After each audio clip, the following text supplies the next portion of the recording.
This call is now being recorded. அனைவருக்கும் இனிய காலை வணக்கம். பைந்தமிழ் இலக்கிய பேரவை நடத்தும் கவிதை பேசட்டும் என்ற நிகழ்வின் முதல் நிகழ்வாக தமிழ்த்தாய் வாழ்த்து.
நன்றிங்க சார்.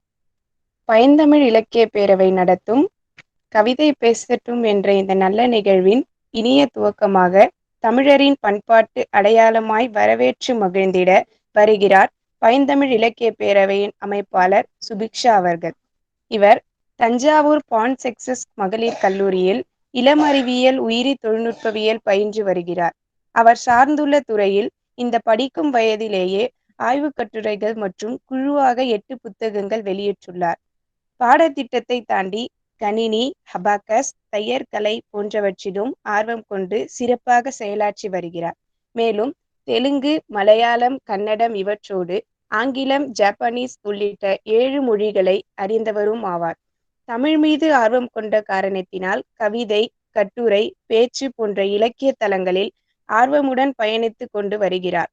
இத்தகைய பெருமைக்குரிய சகோதரி சுபிக்ஷா அவர்களை வரவேற்புரை வழங்கிட அன்புடன் கேட்டுக்கொள்கிறேன்.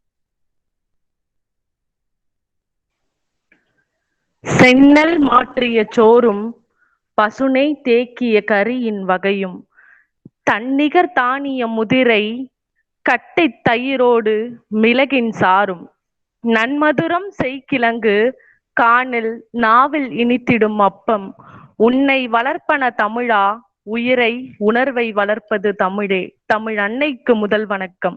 பைந்தமிழ் இலக்கிய பேரவை நடத்தும் கவிதை பேசட்டும் என்ற இயங்கலை நிகழ்வில் இணைந்துள்ள அனைவருக்கும் அடுத்த வணக்கம்.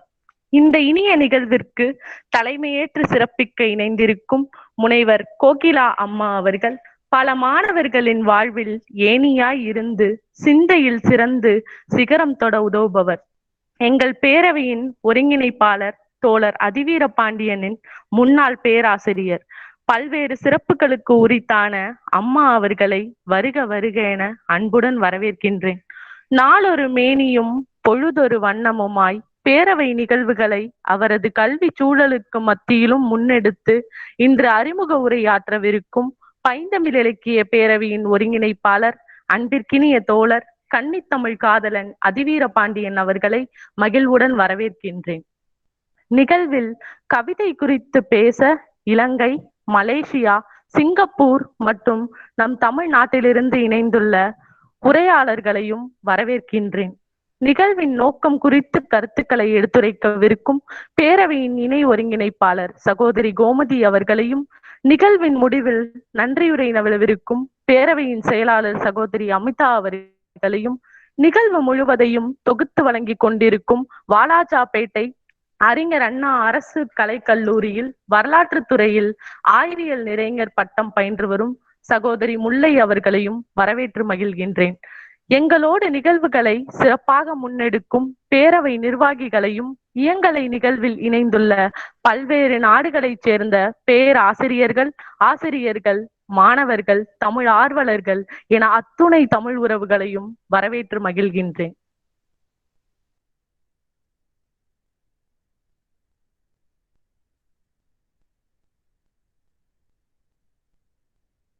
இந்த நிகழ்வின் நோக்கம் குறித்த கருத்துக்களை எடுத்துரைக்க வருகை தரும் பைந்தமிழ் இலக்கிய பேரவையின் இணை ஒருங்கிணைப்பாளர், சிறந்த பேச்சாளர், கவிஞர் என பன்முக திறமை வாய்ந்த அன்பு சகோதரி கோமதி அவர்களே, வருக, உங்கள் கருத்துக்களை தருக.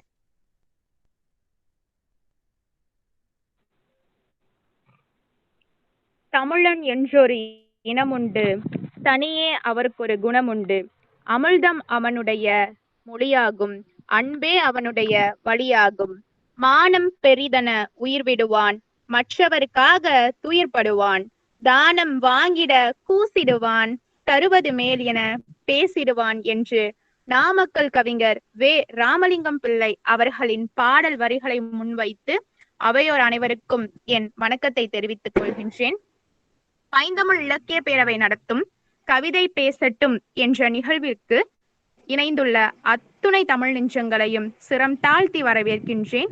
நிகழ்விற்கு இனியதொரு வரவேற்புரை வழங்கிய பைந்தமிழ் இலக்கிய பேரவையின் அமைப்பாளர் சுபிக்ஷா அவர்களே, இந்த இனியதொரு நிகழ்விற்கு தலைமையுரையாற்ற இருக்கும் மதுரை செந்தமிழ் கல்லூரியின் உதவி பேராசிரியராக பணிபுரியும் முனைவர் ஜே. கோகிலா அம்மா அவர்களே, இந்த நிகழ்விற்கு அறிமுக உரை வழங்க காத்து கொண்டிருக்கும் பைந்தமிழ் இலக்கிய பேரவையின் ஒருங்கிணைப்பாளர் சகோதரர் அதிவீர பாண்டியன் அவர்களே, இந்த நிகழ்விற்கு நன்றியுரை வழங்க காத்து கொண்டிருக்கும் பைந்தமிழ் இலக்கிய பேரவையின் செயலாளர் அமிதா அவர்களே, இந்த ஒரு அழகியதொரு நிகழ்வை சீரிய முறையில் தொகுத்து வழங்கிக் கொண்டிருக்கக்கூடிய முல்லை அவர்களே, மேலும் இந்த நிகழ்வின் நாயக நாயகிகளே, உரையாளர்களே, இலங்கையிலிருந்து இணைந்துள்ள ஜெயதுர்கா அவர்களே, சிங்கப்பூரிலிருந்து இணைந்துள்ள சரண்யா முஷிலா அவர்களே, தஞ்சாவூரிலிருந்து இணைந்துள்ள இனியவள் அவர்களே, மலேசியாவிலிருந்து இணைந்துள்ள மகாவின் சிவமோகன் தேவ ஹைலண்ட்ஸ் அவர்களே, சேலத்திலிருந்து இணைந்துள்ள முதுகலை ஆசிரியர் இந்திரகுமார் அவர்களே, அனைவரையும் வருக வருக என வரவேற்கின்றேன். இந்த நிகழ்வானது ஒரு இனிமையான ஒரு நிகழ்வு. காரணம் என்னவென்றால், நாம் அனைவரும் இந்த நவீன உலகத்தில் ஓடிக்கொண்டிருக்கின்றோம். நூல்களை எடுத்து வாசிப்பது என்பதே அரிதிலும் அரிதாகிவிட்டது. அதை ஈடாக்கும் வண்ணம் நம் உரையாளர்கள் படித்து உணர்ந்த கவிதை குறித்து இன்று நம்மிடையே கலந்துரையாட இருக்கின்றார்கள். அதை கேட்டு கவிதை இன்பத்தை நாமும் ருசித்திடுவோமாக. கவிதை எழுத வேண்டும் என்ற ஆர்வம் நம் பேரவையில் முன்னெடுக்கும் பல நிகழ்வுகளை கேட்கும் பொழுதுதான் எனக்கே அந்த ஆர்வம் வந்தது. தினமும் ஒரு கவிதை எழுத வேண்டும் என்ற ஆர்வம் எனக்குள்ளே தோன்றியது. நானும் அதை அந்த எண்ணத்திற்கு தீனி போடும் வகையில் தினசரி ஒரு கவிதை எழுதி கொண்டு வருகின்றேன். அதன் ஒரு கவிதை, எது கவிதை என்பதை குறித்து எனக்கு தெரிந்தவற்றை நான் உங்களுடைய பகிர விரும்புகின்றேன். கவிதை என்பது சமுதாயத்தின் பிம்பமே. சமூகத்தில் நடக்கும் அவலங்களை கண்டு மனம் துடிக்கும், தட்டி கேட்பதற்காக உள்ளம் ஓடும். நாம் சாமானியன் அல்லவா? அனைத்து உணர்வுகளையும் உள்ளத்துக்குள்ளே வைத்து பூட்டித்தான் வைக்க இயலும். அந்த பூட்டினை திறக்கும் திறவுகோல் தான் கவிதை. கவிதை என்பது பிறரிடமிருந்து நமக்குள் பிறப்பதல்ல. கவிதை என்பது பிறரிடமிருந்து நமக்குள் பிறப்பதல்ல, நம்மிடமிருந்தே பிறப்பதாகும். நம் உணர்வுகளின் அழகியதொரு வெளிப்பாடே ஆகும். கவிதை என்பது இலக்கியம் சார் மரபு கவிதை, உணர்வுகள் சார் நவீன கவிதை, சட்டென்று உணர்த்தும் ஹைக்கு கவிதை என்று பல வகையில் பரிணமிக்கின்றது. கவிதை குறித்து பல கவி வித்வான்கள் உரைத்துள்ளார்கள். அதனை செவிமடுப்பது தவறல்ல, அதனை பின்பற்றி மட்டுமே படைப்பினை படைக்க வேண்டும் என்பதுதான் தவறு. கவிதை என்பது நம் உணர்வுகளின் குழந்தையாகும். அதை நாம் மட்டுமே வளர்ப்பதுதானே சரியாகும். நம் இலக்கிய உலகிலே மாயக்கண்ணன் காதல் லீலையை வெளிப்படுத்த, திரௌபதிக்கு நடந்த அநீதியை வெளிப்படுத்த, யசோதையின் அன்னை உள்ளத்தை வெளிப்படுத்த, தசரதனின் தகப்பனின் பாச போரினை வெளிப்படுத்த, ராமர் லக்ஷ்மணனின் தமையன் அனுஜன் உணர்வினை வெளிப்படுத்த, சகுனியின் சூழ்ச்சி திறனை வெளிப்படுத்த, கவிதை என்ற அழகிய பெட்டகத்தில் நாம் உணர்ந்ததை செதுக்கி வைத்தால் காலத்திற்கும் மறையாதல்லவா? செதுக்கி வைக்கலாமே. காலம் என்றும் நமக்காக காத்து கொண்டிருக்காது. தினமும் பல நூல்களை படி, அதன் வெளிப்பாட்டினை கவிதையாக வடி. இயற்கையை நேசி, கவிதையை சுவாசி என்று கூறி தினமும் ஒரு கவிதையை நாம் எழுதுவோம் என்று கூறுகின்றேன். இது போன்று பல எண்ணற்ற நிகழ்வுகள் பைந்தமிழ் இலக்கிய பேரவை முன்னெடுத்துக் கொண்டிருக்கின்றது. இந்த அருமையானது ஒரு நிகழ்விற்கு இணைந்துள்ள அத்துணை தமிழ் நெஞ்சங்களும் கவிதை இன்பத்தை பெருகிட வாய்ப்பளித்தமைக்கு நன்றி கூறி விடைபெறுகிறேன். நன்றி, வணக்கம். வீழ்வது நாமாக இருந்தாலும் வாழ்வது தமிழாக இருக்கட்டும். நன்றி. நன்றி. பைந்தமிழ் இலக்கிய பேரவை என்ற அமைப்பை நிறுவி அதன் ஒருங்கிணைப்பாளராக சிறப்பான முறையில் செம்மையாக தம் பணிகளை முன்னெடுத்துச் செல்லும் கன்னி தமிழ் காதலர் சகோதரர் அதிவீர பாண்டியன் அவர்களை சிறப்பு விருந்தினரை அறிமுகம் செய்ய அன்புடன் அழைக்கின்றேன். எங்கள் வாழ்வும் எங்கள் வளமும் மங்காத தமிழென்று சங்கே முழங்கு என்று பாவேந்தர் பாரதிதாசனுடைய வரிகளை முன்வைத்து பைந்தமிழ் இலக்கிய பேரவை நடத்தி கொண்டிருக்கக்கூடிய கவிதை பேசட்டும் என்ற இந்த இயங்கலை நிகழ்வில் இணைந்திருக்கக்கூடிய தமிழ் உறவுகள் அத்துணை பேருக்கும் என்னுடைய பணிவன்பான வணக்கத்தை முதலில் தெரிவித்துக் கொள்கின்றேன். இந்த இனிய நாளில் இனியதொரு நிகழ்விற்காக தலைமையேற்று சிறப்பித்திருக்கக்கூடிய என்னுடைய பேராசான், மதிப்பிற்கும் மரியாதைக்கும் உரிய ஜே. கோகிலா அம்மா அவர்களை இந்த இயங்கலை நிகழ்வில் அறிமுகப்படுத்துவதை எண்ணி பெரு மகிழ்வு கொள்கின்றேன். மதுரை 4ஆம் தமிழ்ச்சங்கம் செந்தமிழ் கல்லூரியில் உதவி பேராசிரியராக பணியாற்றி வருகிறார். ஆரம்ப காலகட்டத்தில் பள்ளி ஆசிரியராக தன்னுடைய பணியை துவங்கி தனியார் கல்லூரியில் 5 ஆண்டுகள் பேராசிரியராக பணிபுரிந்து பிறகு அரசு நிரந்தர ஆசிரியராக தமிழுக்கு மகுடம் சூட்டி கொண்டிருக்கக்கூடிய 4ஆம் தமிழ்ச்சங்கம் செந்தமிழ் கல்லூரியில் உதவி பேராசிரியராக பணியாற்றி வருகிறார்கள். சிறந்த ஆளுமை மிக்கவர். கல்வி பயிற்றுவிக்கும் போது சங்க இலக்கியம், தொல்காப்பியம் போன்ற இலக்கிய இலக்கண நூல்களை நயம்பட எடுத்துரைக்கும் சிறப்புக்குரியவர். மாணவர்களுக்கு புரியாத புதிர் போன்ற விடயங்களை எளிமையாகவும் எடுத்துரைத்து சிறப்பாக அவர்களை வழிநடத்தக்கூடிய ஆற்றல் பெற்றவர். இதுவரை பல்வேறு பன்னாட்டு அளவிலான கருத்தரங்கங்கள், பயிலரங்கங்கள் ஒருங்கிணைத்திருக்கிறார்கள். பல கல்லூரிகள் நடத்திய பன்னாட்டு அளவிலான கருத்தரங்கங்கள், பயிலரங்கங்களில் கலந்து கொண்டு கட்டுரைகளையும் வழங்கி சிறந்த ஆய்வாளராக வலம் வந்து கொண்டிருக்கிறார்கள். பக்தி இலக்கியம், சங்க இலக்கியம், இலக்கணத்துறை என எந்த துறையில் எடுத்துக்கொண்டாலும் சிறப்பாக மாணவர்களுக்கு எடுத்துரைக்கக்கூடிய ஆற்றல் பெற்றவர்கள். எனக்கு மட்டும் ஆசானாக இல்லாமல் இன்றைக்கு நம்முடைய பேரவை நிர்வாகிகளில் 3 மதுரை 4ஆம் தமிழ்ச்சங்கம் செந்தமிழ் கல்லூரியில் பயின்றவர்கள்தான். அவர்களுக்கும் எங்கள் ஜே. கோகிலாம்மா அவர்கள்தான் ஆசிரியராக இருந்திருக்கிறார்கள். அதை எண்ணி பார்க்கும்போது உள்ளபடியே நாங்கள் பெருமை கொள்கின்றோம்.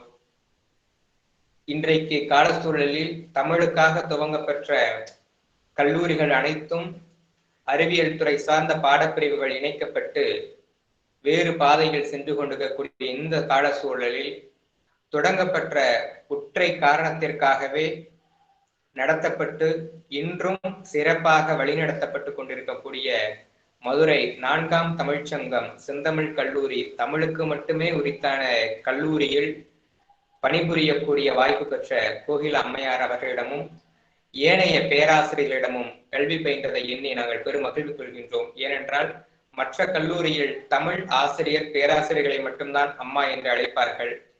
மற்றவர்களுக்கு அந்த வாய்ப்பு கிட்டி இருக்காது. ஆனால் செந்தமிழ் கல்லூரியில் நாங்கள் பயிலும் போது அலுவலகத்தில் பணியாற்றக்கூடிய அலுவலக பணியாளர்கள் முதற்கொண்டு பேராசிரியர், முதல்வர் அம்மா முதற்கொண்டு அனைவரையும் அம்மா அம்மா என்றுதான் அழைப்போம், ஐயா என்று அழைப்போம். ஒரு தாய் தந்தை பாசமும் ஒரு சகோதர பாசமும் அதோடு கல்வி போதிக்கக்கூடிய நிலைமை அந்த செந்தமிழ் கலாசாலையில் இருக்கும். கல்வி கூடம் மிகுந்த ஒரு சிறப்பு வாய்ந்ததாக இருக்கும் என்றால் அது செந்தமிழ் கல்லூரி. கல்லூரி வாழ்க்கையை எண்ணி பார்க்கும் போது எங்களுக்கு இப்போதும் பெரும் மகிழ்வை தருகின்றது.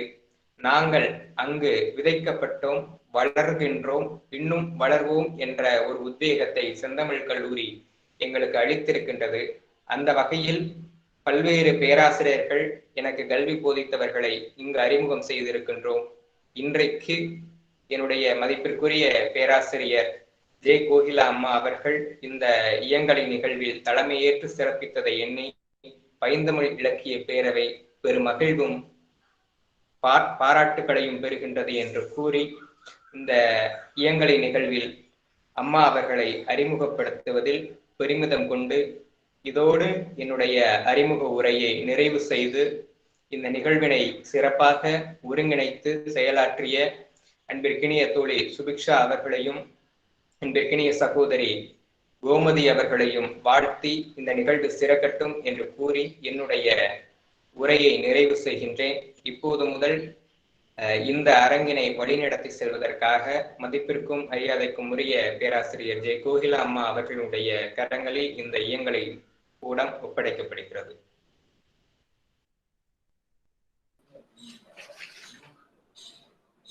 எண்ணிய முடிதல் வேண்டும், நல்லவை எண்ணல் வேண்டும், திண்ணிய நெஞ்சம் வேண்டும், தெளிந்த நல்ல அறிவு வேண்டும். பைந்தமிழ் இலக்கிய பேரவையின் இணைய வழியில் நடைபெறும் கவிதை பேசும் நிகழ்வில் பங்கேற்றுள்ள தமிழ் அன்பர்கள் அனைவருக்கும் வணக்கம். மொழி ஆர்வம் மிக்க இளைஞர்களால் உருவாக்கப்பட்ட இப்பேரவை தமிழகம் மட்டுமல்லாது பன்னாட்டளவில் உள்ள தமிழ் ஆர்வலர்களை கொண்டு 100க்கும் மேற்பட்ட இலக்கிய நிகழ்வுகளை இடைவிடாது தொடர்ந்து நடத்தி வருவது கண்டு பெருமகிழ்வு அடைகின்றேன். இப்பேரவைக்கு பல வகையிலும் ஆலோசனைகளை வழங்கி வரும் ஆர்வலர்களுக்கும் இப்பேரவையின் துவக்கத்திற்கு வித்திட்ட நவரத்தின கற்களாக ஒளி வீசக் கொண்டிருக்கும் ஒருங்கிணைப்பு குழுக்களுக்கும் எனது மனமார்ந்த பாராட்டுக்களும் வாழ்த்துக்களும். நான் தான் இந்த பூமியின் கடைசி கவிஞனாக இருக்கலாம் என்று எழுதினார் மாயகாவ்ஸ்கி என்னும் கவிஞர். ஆனால் எந்த மொழியிலும் அப்படி ஒரு நிகழ்வு ஏற்படவில்லை. ஏனெனில் படைப்பு என்பது தனி மனிதனின் சாதனை தொகுதி. அது வாழ்க்கையினுடைய நிறங்களுக்கு ஏற்ப புது தோற்றம் பெற்றுக்கொண்டே உள்ளது. அதனால்தான் காலந்தோறும் கவிஞர்களும் பிறந்து கொண்டே உள்ளனர். பூக்களில் எத்தனை நிற உருவங்கள் உண்டோ அத்தனை உருவங்கள் கவிதையிலும் உண்டு. தமிழ் அன்னை பொழுதெல்லாம் புது புது வடிவுகளில் கவிதையை பெற்றெடுத்துக் கொள்கிறார் என்றார் கீரா. அப்படி தமிழன்னை பெற்றெடுத்து வளர்த்து வருவதுதான் புது கவிதை என்னும் புது பூ. 19ஆம் நூற்றாண்டில் வாழ்ந்த வள்ளலார் சைவம், வைணவம், சமணம் என்ற சமய பூசலில் இருந்து விடுபட்டு சமரச நெறிக்கு அழைப்பு விடுத்ததன் விளைவு சமரச சன்மார்க்க நெறி. அதை போன்றே கவிதையில் புதுமையை ஏற்படுத்தியவர் தேசபக்தி என்ற நவீன மார்க்கத்தில் திளைத்த பாரதி. பாரதிக்கு பின் வந்த பாரதிதாசன் மொழி உணர்ச்சியை புதுக்கவிதையினுடைய பொருளாகி மாற்றினார். இப்படி காலத்திற்கு காலம் இலக்கியங்களில் சிந்தனை மாற்றங்களை ஏற்படுத்தி கொண்டிருப்பவர்களே புது கவிஞர்கள்.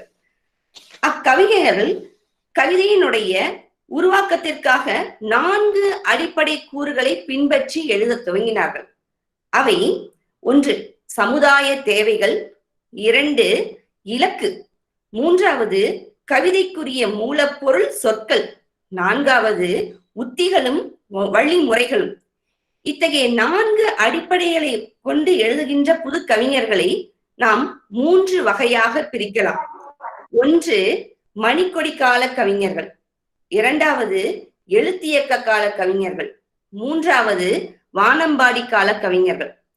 இந்த 3 பிரிவில் 2வதாக இருக்கக்கூடிய எழுத்தியக்க கால கவிஞர்களை நாம் அகநிலை கவிஞர்கள் என்ற அறிவுக்குள் கொண்டு வருவோம். மூன்றாவதாக இடம்பெற்றிருக்கக்கூடிய வானம்பாடி கவிஞர்கள், அவர்கள் காலகட்டத்தில் அந்த வானம்பாடி கால கவிஞர்கள் குறித்த கவிதைகளை குறித்துதான் இன்று நம்மிடையே மாணவ செல்வங்கள் பேச விளைந்துள்ளார்கள். இவர்களை, இந்த வானம்பாடி கால கவிஞர்களை நாம் புறநிலை கவிஞர்கள் என்று சொல்லலாம். அதாவது சமுதாய உணர்வுகளை மிகுதியாக பாடிய கவிஞர்களே இந்த வானம்பாடி கால கவிஞர்கள். இத்தகைய சமுதாய உணர்வு மிக்க இந்த கவிஞர்கள் சிந்தனை தூண்டக்கூடிய வகையில் கவிதை படைத்துள்ள கவிஞனுடைய கவிதைகள் எப்படி இருந்தது என்றால், பழைய மரபு கவிதைகளில் சொல்லப்பட்டிருப்பதை போன்ற வாசகனுக்கு நீதி புகட்டுவதில் முக்கியத்துவம் கொடுக்கவில்லை மற்றும் செய்தி சொல்வதிலும் முக்கியத்துவம் தரவில்லை. அப்படி என்றால் அந்த புது கவிஞர்களுடைய பணி என்னவாக இருந்தது என்று நாம் ஆய்ந்து பார்த்தோம் என்றால், அவர்கள் கவிதையில் உணர்ச்சிகளையும் சிக்கல்களையும் உணர்த்துவதாக அவர்களது படைப்புகள் இருந்துள்ளது. அதாவது தீர்வுகளை கொடுக்காது, பழைய மரபு கவிதைகளில் சொல்லப்பட்டதை போல தீர்வுகளை கொடுக்காது, தீர்வுகளை நாடி செல்ல வைத்துள்ளது. எனவேதான் சில நேரங்களில் புது கவிதை நமக்கு ஒரு முறை படித்த உடனேயே புரியாத நிலையை ஏற்படுத்தக்கூடிய வகையில் இருந்தது. அப்படி புரியாத நிலையை ஏற்படுத்தக்கூடிய அந்த கவிதைகளை நாம் படித்தவுடன் புரியவில்லையே அப்படின்னு சொல்லி நம்ம படிக்காம விட்டுறக்கூடாது. அதுக்காக எழுதின புது கவிஞர்களையும் நம்ம என்ன பண்ணக்கூடாது, அவங்க எழுதுனதே சரியில்லை, இவங்க என்னத்தை எழுதியிருக்காங்க அப்படின்னு சொல்லிட்டு நம்ம அந்த கவிஞர்களை குறை கூறக்கூடாது. எப்படி நாம் ஒரு பள்ளியிலோ ஒரு கல்லூரியிலேயோ ஒரு 5 பாடங்களை எடுத்து படிக்கும் பொழுது 5 பாடங்களும் நமக்கு எடுத்த உடனேயே புரிந்து விடுகிறதா அப்படின்னு சொல்லி பார்த்தோம்னா, அதில் ஏதாவது ஒரு பள்ளி பாடங்களையே நம்ம ஒரு சான்றாக எடுத்துக்கொள்வோம். தமிழ், ஆங்கிலம், அறிவியல், கணிதம், வரலாறு என்ற 5 பாடப்பிரிவுகளில் நமக்கு அதிகமாக கடின தன்மையுடையதாக நம்ம கருதக்கூடியது கணித பாடம். அப்ப அந்த கணித பாடத்தை படிக்கும் பொழுது முதலில் நமக்கு சிக்கல் இருக்கதான் செய்யும். புரிந்து கொள்வதில், அதை போடுவதில் நமக்கு சிக்கல் இருக்கும். அப்ப அது கணிதம் புரியவில்லை அப்படின்றதுக்காக நம்ம அந்த கணித பாடத்தை நாம் குறை கூறவோ, அந்த கணித பாடத்தை நடத்துகின்ற ஆசிரியரை குறை கூறவோ கூடாது. அதற்கு பதிலாக அந்த கணிதத்தை நாம் கற்றுக்கொள்வதில் நாம் ஆர்வம் கொடுப்பதை போலதான் அந்த புது கவிஞர்களையும் நாம் என்ன செய்ய வேண்டும் என்றால், திருப்பி அவர்களுடைய படைப்புகளை மீண்டும் மீண்டும், ஒரு முறைக்கு பல முறை மீண்டும் மீண்டும் படைக்கும் பொழுதுதான் அந்த கவிஞர்களுடைய உணர்வுகளும் அவர்களுடைய சிந்தனைகளும் நமக்கு வெளிப்பட துவங்கும். எனவே அவர்களை குறை கூறுவதை விட்டுவிட்டு, புது கவிதையை குறை கூறுவதை விட்டுவிட்டு, அந்த படைப்பினுடைய உள்ளார்ந்த நோக்கத்தை நாம் தெரிந்து கொள்ள வேண்டும். சான்றாக இன்னொன்று சொல்லலாம். நாம் சிறு குழந்தைகளிடம் விளையாடும் பொழுது அவர்களிடம் ஒரு புதிர்களையோ ஒரு விடுகதையோ நாம் கொடுத்து அந்த குழந்தைகளிடம் ஆர்வத்தை தூண்டும் வரி அவர்களை பதிலளிக்க செய்வோம். அப்பொழுது அந்த குழந்தைகள் மிக ஆர்வத்துடன் தன்னுடைய பதிலை வெளிக்காட்டுபவர்களாக இருப்பார்கள். அதை போலதான் புது கவிஞர்களை படைக்கின்ற படைப்பு, அதை வாசிக்கக்கூடிய வாசகன் ஆர்வத்தை ஏற்படுத்தி அந்த கவிஞர்களுடைய உணர்வுகளை நாம் தெரிந்து கொள்ளக்கூடிய வகையில் நம்மை மாற்றிக்கொள்ள வேண்டும். இப்படி எழுதப்பட்ட இந்த புது கவிதையை நாம் எப்படி பிரிக்கலாம் என்று பார்த்தோம்னா, அந்த புது கவிதை காலம், அதாவது வானம்பாடி காலகட்டத்தில் வந்த கவிதைகளை 4 வகையாக பிரிக்கலாம். படிமம், குறியீடு, கூர்மை, சுருக்கம் என்று 4 சொன்னாலும் அதில் அதிகமாக பயன்படுத்தப்பட்ட முறை என்ன என்று பார்த்தோமானால் அந்த படிமமும் குறியீடுகள் தான். படிமம் என்பது கவிஞன் தான் எந்த உணர்வு நிலையில், எந்த சிந்தனை நிலையில் சமுதாய சிக்கலை வெளிப்படுத்தினானோ அதை படிக்கக்கூடிய வாசகனும் அதே உணர்வு நிலையை படிய செய்யக்கூடிய, தனது மனதில் படிய செய்யக்கூடிய வகையில் இருக்கக்கூடியதுதான் படிம கவிதை.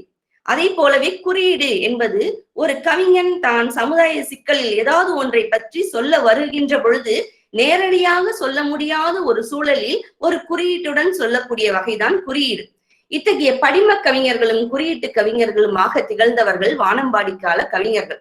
அந்த கவிஞர்களுடைய படைப்புகள் சமுதாயத்திற்கு என்ன செய்தியை சொல்லிக் கொண்டு இருக்கின்றன என்பதை குறித்துதான் அவர்களது ஒரு சில படைப்புகளை எடுத்து இன்று நம்மிடையே மாணக்க செல்வங்கள் வாசித்து பதில் சொல்ல காத்திருக்கிறார்கள். அவர்களை வரவேற்று அவையினை அவர்களிடம் ஒப்படைக்கிறேன். நன்றி, வணக்கம். அவ்வகையில் இன்று நம்மிடையே முதலாவதாக கவிதையை வாசிக்க வருமாறு அழைக்கின்றேன் சரண்யா முசிலா என்கின்ற மாணவியை. இவர் பல்கலைக்கழக புகுமுக வகுப்பு 1ஆம் ஆண்டு மாணவர். சிங்கப்பூரில் தமிழ் மொழி விருப்ப பாடம் என்ற பிரிவில் நேரடி சேர்க்கை திட்டம் வழி இவரது தமிழ் செயல்பாடுகளின் அடிப்படையில் தேர்வு செய்யப்பட்டு தற்போது பயிலும் தொடக்க கல்லூரியில் சேர்க்கப்பட்டுள்ளார். தற்போது அண்டர்சன் சிராங்கூன் தொடக்க கல்லூரியில் தமிழ் மொழி மற்றும் இலக்கியம், வரலாறு, பொருளாதாரம், கணிதம், தமிழ் மொழி மற்றும் ஆங்கிலம் ஆகிய பாடங்களை புகுமுக நிலையில் பயின்று வரக்கூடியவர். இவர் சிங்கப்பூர் தமிழ் எழுத்தாளர் கழகம் ஆண்டுதோறும் நடத்தும் முத்தமிழ் விழா என்ற முத்திரை நிகழ்ச்சியில் இடம்பெற்ற மாணவர். மாணவர் பிரிவு சிறுகதை போட்டிகளிலும் மாதந்தோறும் இடம்பெறும் சிறுகதை போட்டிகளிலும் தொடர் வெற்றியாளராகவும் வலம் வந்து கொண்டிருக்கக்கூடிய சிறப்பு மிக்கவர். சிங்கப்பூர் கல்வி அமைச்சகத்தின் பாடத்திட்ட வரைவு மற்றும் திட்டமிடுதல் பிரிவின் தமிழ் பிரிவின் ஏற்பாடு செய்யும் நானும் ஒரு படைப்பாளி என்ற மாணவர்களுக்கான இலக்கிய படைப்பாக்க திட்டத்தில் மேல்நிலை கல்வி பயின்ற ஆண்டுகளில் வளரும் எழுத்தாளர் பிரிவிலும் தொடக்க கல்லூரியில் பயிலும் இவ்வாண்டில் வளரும் கவிஞர் பிரிவிலும் முதல் தரவரிசை படைப்பாளிகளுக்கு வழங்கப்படுகின்ற தங்க விருதினை பெற்ற சிறப்பிற்குரியவர். சிறுகதைகளும் கவிதைகளும் உள்ளூர் மற்றும் வெளியூர் இதழ்களில் இடம்பெற்று வருகின்றன. சிங்கப்பூரில் இயங்கும் கவிமாலை அமைப்பின் மாணவர் அணியின் துணை செயலராகவும் செயல்பட்டு வருகிறார். இவரை கவிஞர் சுகுமாரன் எழுதிய கடைசி விருந்து என்னும் கவிதை குறித்து பேச வருமாறு அன்புடன் அழைத்து மகிழ்கின்றேன். நன்றி. நான் கவிதையை வாசிக்க வேண்டுமா இல்லை என் உரைக்கு செல்லலாமா? உரைக்கு செல்லலாம்ப்பா. கவிதை வாசித்து உரைக்கு செல்லலாம். உங்களுடைய நேரம் எப்படியோ அது கேட்டால் போல். நான் என் உரைக்கு செல்கிறேன். நீங்கள் எல்லாம் கவிதையை வாசித்திருப்பீர்கள் என்ற நம்பிக்கையோடு. தமிழ்தான் என் முதல் வரி, தமிழ்தான் என் முகவரி, அதை தந்தது கவிதையூர், வியர்வையூர், சிங்கப்பூர். சிங்கப்பூரிலிருந்து சிறப்பு வணக்கம். கவிதை பேசட்டும் என்று நிகழ்ச்சி நிரல் சொல்வதால் கவிதையோடு கவிதையாக பேச ஆசைப்பட்டு இதோ ஒரு கவிதையுரை. சுகுமாரன் இயற்றிய கடைசி விருந்து, அதை பற்றி பகிர்கிறேன் உங்களுக்கு முதல் விருந்தாக. தேவைக்காகவும் தேவையின்மைக்காகவும் சந்தைக்கு ஓடும் மக்கள், இந்த வரி செய்தித்தாட்களில் தலைப்புச் செய்தி. இன்றைய காலத்தில் வீட்டில் அடங்கிவிட்டதையும் நாம் இன்று காண்கிறோம். கவிதை கண்ணீர் வடிக்கிறோம், அதையும் கவிஞர் வடித்துள்ளார். கருணையின் கூரோடு மிளிரும் வெட்டுக்கத்தி புதுமையானதாய் தோன்றும், படிக்க படிக்க புரியும், இது உண்மையில் வெட்டுவதற்காகத்தான். யாரை? வாகாக ஒதுக்கும் கரண்டி மக்களின் ஒதுக்கும் இயல்பை, பதுக்கும் குணத்தை மறைமுகமாக திருமுகத்தோடு கவிஞர் சுட்டுகிறார். இந்த சுட்டு விரலுக்கு புலப்பட்டது, குறிப்பாக கவர்ந்தது. இறுதி பகுதியில் சக மனிதர்களே என்று பாசத்தோடு கவிஞர் அழைப்பதைக் கண்டு ஏமாந்தவர்களில் நானும் ஒருவர். தேவைக்கு அதிகமாய் வாங்காதீர்கள் என்று அறிவுரையை எதிர்பார்த்திருந்தேன். இறுதி 3 வரிகள் நடுக்கத்தில் நிறுத்திவிட்டன, என்னையும் தான். கவிதையில் திருப்பு முனையாய் இறுதி வரிகள், அவற்றை போற்ற வரிகள் கிடைக்காததால் இந்த வரிகளை நானும் பதுக்கிக் கொள்கிறேன், ஒதுக்கிக் கொள்கிறேன். கவிதையோடு கவிதையாக வாழும் ஆசையில் கவிதையோடு பயணிக்கும் காகிதம் நான், கதைகளோடு உரையாடும் எழுதுகோள் நான், கற்றவற்றை பகிர விழையும் வானொலி நான். இக்கால மாணவர், எதிர்கால ஆசிரியர், என்னால் படைப்பாளர் நான். நன்றி. அருமையப்பா, வாழ்த்துக்கள். அடுத்து இரண்டாவதாக மகாவின் சிவமோகன் என்கின்ற மாணவன், மலேசிய தமிழ் பள்ளி மாணவனை, அவரது சாதனைகள்: அனைத்துலக புத்தாக்கம் கண்டுபிடிப்பு படைப்புகளில் 6 தங்கம் பரிசினை பெற்றுள்ளார்கள், 1 வெண்கல பரிசினையும் பெற்றுள்ளார். அனைத்துலக தமிழ் விஞ்ஞானி விருது முதல் நிலையிலும் தேர்ச்சி அடைந்துள்ளார். அடுத்து அனைத்துலக மாணவர் நட்சத்திரம் என்பதில் 3வது பரிசினை பெற்றுள்ளார். மாநிலம் மற்றும் மாவட்ட அளவிலான பேச்சு போட்டியாளராகவும் திகழ்கின்றார். பல்லூடக படைப்பு மாவட்ட நிலையில் 3ஆம் நிலையிலும் பள்ளி அளவில் முதல் நிலையிலும் தேர்ச்சி பெற்றுள்ளார். ஒலிம்பியாட் கணிதத்தில் இறுதி போட்டியாளராகவும் திகழ்ந்து கொண்டிருக்கக்கூடிய கண்மணி. இயற்கையை நேசித்தல், கட்டுரை வரைதல், இவற்றில் தேசிய அளவிலான சாதனை படைத்து வரக்கூடியவர். செம்மொழி பேச்சு போட்டியின் பள்ளி பிரதிநிதியாகவும் செயல்பட்டு கொண்டிருக்கிறார். இத்தகு சிறப்பு வாய்ந்த அருமை தம்பி தேவதச்சன் எழுதிய சிறுமி கூவுகிறாள் என்ற கவிதை குறித்து பேசுகிறார். அவரை வரவேற்று மகிழ்கின்றேன். அம்மா அவர்களுக்கு நன்றி. மலையும் மடுவும் நிறைந்தது என் நாடு. என் பாட்டன் ராஜேந்திர சோழன் திரை கடல் ஓடியும் திரவியம் தேடி என்று என் முப்பாட்டன் சொன்னதை நிரூபிக்க வந்த பெருமை மிகுந்த நாடு. மேல் நாட்டினரால் சுவர்ண பூமி என்று அழைக்கப்பட்ட மலையக நாடான மலேசியாவை சேர்ந்த தமிழ் மகன் நான். என் பெயர் மகாவின் சிவமோகன். நான் தேசிய வகை ஹைலண்ட்ஸ் தமிழ் பள்ளி மலேசியாவை சேர்ந்த மாணவன். சிறுவன் நான் இருந்தும் தமிழ் கவிதையின் பிறப்பென்ன கருத்தென்ன என ஆராய்ந்து கூற கடமைப்பட்டிருக்கிறேன்.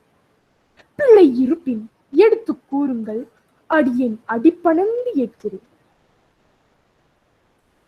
அவையினருக்கு கவிதையை முதலில் கூற கடமைப்பட்டுள்ளேன். கவிதையின் தலைப்பு சிறுமி கூவுகிறாள். நான் போகிற இடமெல்லாம் நிலா கூடவே வருகிறதே. சிறுவன் கத்தினான். இல்லை, நிலா என் கூட வருகிறது. இருவரும் சண்டை போட்டுக்கொண்டு திருப்பத்தில் பிரிந்தனர். வீட்டுக்குள் நுழைந்து உடன் வெளியே வந்து எட்டி பார்க்கிறார். நிலா இருக்கிறதா? இருக்கிறதே. அவள் சின்ன அலையை போல சுருண்டாள்.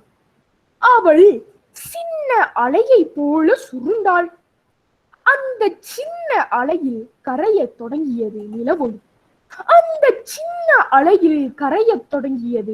நிலவொளி. எல்லோர் கூடவும் போன நிலா பிறகு எங்கே போனதென்று எல்லோருக்கும் தெரியவில்லை. செந்தமிழின் குழந்தையாய் பிறந்த மற்றொரு கவிதை. இதனை செந்தமிழ் தாயின் துணையோடு கற்பனை என்னும் உயிர் கொடுத்து வாசிப்பவரின் சிந்தனைக்கு விருந்தொன்று படைத்திருக்கிறான் தேவதச்சன் என்றொரு கவிஞன். ஒரு கரண்டி மாவு ஊரெல்லாம் தோசை எனும் கவிதை மூலம் அறிமுகமாகிய நிலவை கவியரசு கண்ணதாசன் நிலவு ஒரு பெண்ணானாள் என்று பெண்ணாக வர்ணித்திருப்பார். கவிஞர் வாலியோ அவன் ஒரு நிலவு என்று நிலவை ஆண் பாலாக்கியிருப்பார். கவிஞர் வைரமுத்துவோ நிலவை சலவை செய்த சந்திரனே என்று நிலவின் வெண்ணிறத்தை குறிப்பிட்டிருப்பார். அப்படியாக இந்த புது கவிஞனும் தன்னுள் எழுந்த உணர்வு போராட்டத்தை வெளிக்கொணர நிலவை தன் பங்கிற்கு இரவல் வாங்கி இருக்கிறான். வானில் தோன்றி நிலவு அனைவரின் பார்வைக்கும் பலவாறான ஆடை உடுத்தி கண்ணுக்குள் நுழையும் முன் சிந்தனைக்கும் அதில் உருவாகும் கருத்திற்கும் ஏற்றவாறு அவன் மனதிற்குள் சென்றடைகிறது. அவையோரே, இங்கேயும் அந்த சின்னஞ்சிறு சிறுமியின் பார்வைக்கும் சிந்தனைக்கும் தன் நிலா தோழி தன்னுடன் வருவதாக கூறுகிறாள். ஆனால் கவிஞன் ஆண்மகன் அல்லவா? தன் ஆண்மையை நிரூபிக்க அந்த அழகிய நிலா பெண் தன்னையே சுற்றி வருகிறாள் என கம்பீர குரலில் கர்ஜித்திருக்கிறான். கவிஞன் தான் சுற்றி ஓர் ஆண்மகன் என்பதாலேயோ கவிதையின் கதை மாந்தர்களில் சண்டையிடும் கதை மாந்தராக ஒரு சிறுவனை சேர்த்திருக்கிறான். நிலா இயற்கையால் உருவாக்கப்பட்ட துணைக்கோள். நிலவு தேய்ந்தும் வளர்த்தும் பல நிலைகளை கொண்டு உருமாறி காட்சியளிக்கும். இதன் அடிப்படையிலேயே மனிதனின் வாழ்க்கை வெற்றியும் தோல்வியும் பல நேரங்களில் பல அனுபவங்களாக நம் வாழ்வில் காட்சி கொடுக்கின்றன. நிலவு மகள் எப்படி வாணிக்கு பொதுவோ அப்படியேதான் மனிதனின் வாழ்வில் வெற்றியும் தோல்வியும் பொதுவே என்று கவிஞன் உரைக்க முற்பட்டிருக்கிறான். தொடர்ந்து யாருக்கு அந்த நிலவு சொந்தம் என மோதி பிரிந்த இருவரில் ஒருவரை பின்தொடர்ந்தான் கவிஞன். வீட்டிற்குள் நுழைந்த பின்னும் சந்தேகத்துடன் நிலவை உளவு பார்க்க தன் வெளியே மேய விடுகிறாள் சிறுமி. இங்கே கவிஞன் பெண்மையை போற்றும் மகாகவி பாரதியின் தாசனோ என நம்மை சிந்திக்க வைக்கிறது. ஆம், பெண் என்பவள் முடியாததையும் முடிப்பவள், அறியாததையும் அறிந்து கொள்பவள், அச்சம் நாணம் மடம் பயிர்ப்பு என பதுமையாய் அடுப்படியிலும் இருப்பாள். புதியதோர் உலகம் செய்ய புயலாகவும் புறப்படுவாள். ஆகவே அந்த சிறுமியும் தன் தோல்வியை ஏற்க மறுத்து நிலவு தன்னுடன் தான் இருக்கிறது என்பதை உறுதி செய்ய வைக்கும் கவிஞன் பெண்ணிடம் உள்ள விடாமுயற்சியையும் தன்னம்பிக்கையையும் உலகுக்கு எடுத்து எம்புகிறான். அதோடு நில்லாமல் வெளியே இருக்கும் நிலவை எட்டி பார்க்க வைத்து பெண்ணிடம் உள்ள சந்தேக குணத்தையும் நையாண்டியாக சுட்டி காட்டியுள்ளான். அவையோர்களே, மேலும் அந்த சிறுமி நிலவை தன் வீட்டிற்கு வெளியே இருப்பதைக் கண்டு அமைதியுறுவதாக கவிஞன் கூறுகிறான். பெண் என்பவள் புயலாகவும் சுழல்வாள், மேனியை வருடும் பூத்தின்றலாகவும் பூத்திடுவாள் எனும் கருத்தை கவிஞன் லாவகமாக கையாண்டுள்ளான். மனதில் பல ஆசைகளும் கோபங்களும் காவங்களும் இருப்பினும் பெண் என்பவள் தன் மன அலைகளை சிறு வட்டத்திற்குள்ளேயே பூட்டிக் கொள்வதைப் போல் நிலவை கண்ட சிறுமியின் எண்ண அலைகளும் சுருண்டுவதன் வழி கோடிட்டு காட்டுகிறான் கவிஞன். சபையோர்களே, கவிஞன் கவிதையின் கடைசி பாகத்தில் அனைவருக்கும் உரிமை என்பது போல் பின் தொடரும் நிலவு இறுதியில் என்னவாயிற்று என்பதன் விடுகதையின் விடையை உடைக்காமலேயே நம்மை சிந்திக்க விட்டு செல்கிறான். கவிஞன் நிலவை இங்கு வாழ்வில் வரும் வெற்றி தோல்வியாக உருவப்படுத்தினால் நிலவை போன்று அனைவரின் பின்னும் பின் தொடர்ந்து கொடுப்பதை கொடுத்து காற்று போல் மற்றொரு இடத்தை நோக்கி பவனி சென்றுவிடும் நம் கற்பனை அலையை அதோடு நிறுத்தாமல் அழகு நிறைந்த நிலவை பெண்ணுக்கு உவமைப்படுத்தினால் நிலவின் ஒளியை போல் சிந்தனை விரிவடையும். பேதை பெதும்பை மங்கை மடந்தை அறிவை தெரிவை பேரிளம் பெண் என 7 பருவம் கொண்ட பெண்ணை போல் வளர்பிறையில் தொடங்கி தேய்பிறை வரை என 7 பருவ நிலையை அடுத்து முழு நிலாவாக பௌர்ணமியாய் திகழும் நிலவை பெண்ணாக கூறுவதில் தவறென? வயதிற்கேற்ப வாழும் மனிதர்களின் எண்ணத்திற்கேற்ப தன்னை மாற்றிக்கொள்வாள் பெண். சாதனை பல புரிந்தாலும் இறுதியில் குடும்பம் பதி பிள்ளைகள் என தன் வாழ்க்கையை பலருக்கும் பகிர்ந்தளித்து விட்டு நிலா ஒளியை போல் தன் எண்ண அலைகளை சுருக்கிக் கொள்வதாக கவிஞன் பெண்ணை இங்கு உயர்த்தி கூறியிருக்கிறான். என் சிந்தனையில் ஊற்றெடுத்ததை வார்த்தையாய் வார்த்திருக்கிறேன். பிழைகள் இருப்பின் கூறுங்கள், வார்த்தைகளை திருத்தம் செய்து கொள்கிறேன்.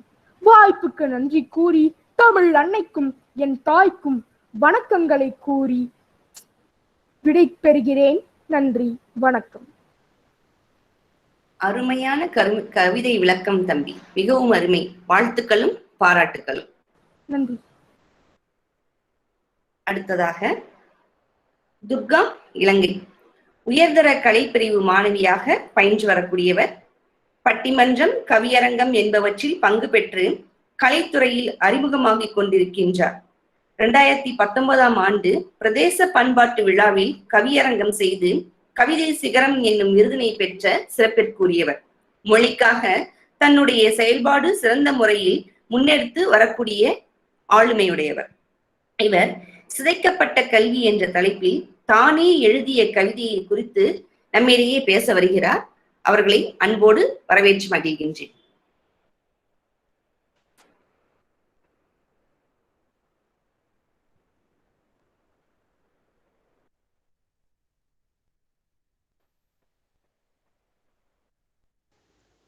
துர்கா அன்மியூட் பண்ணிக்கங்க.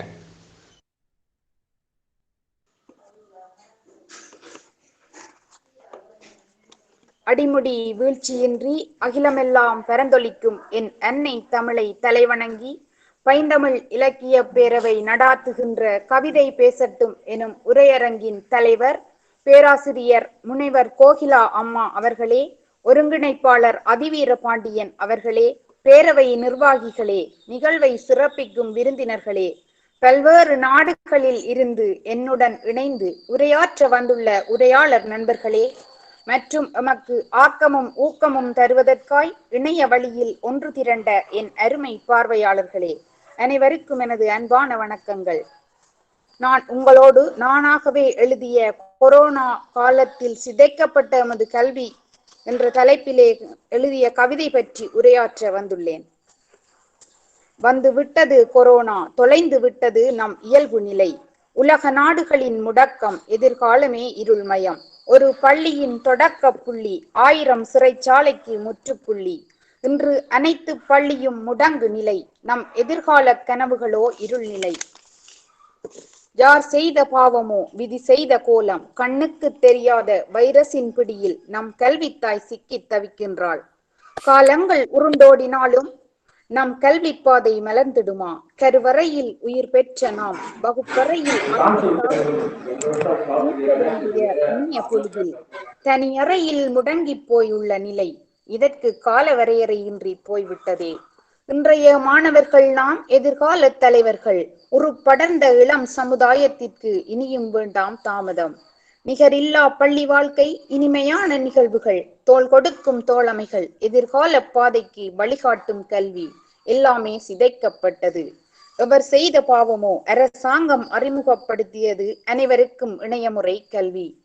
எத்தனை வீட்டில் உணவிற்கே போராட்டம், எங்கே போவது டேட்டாவிற்கு? பாடத்திட்டத்தினை திட்டமிட்டு பாட குறிப்பெடுத்து பயில ஆரம்பிப்போம்.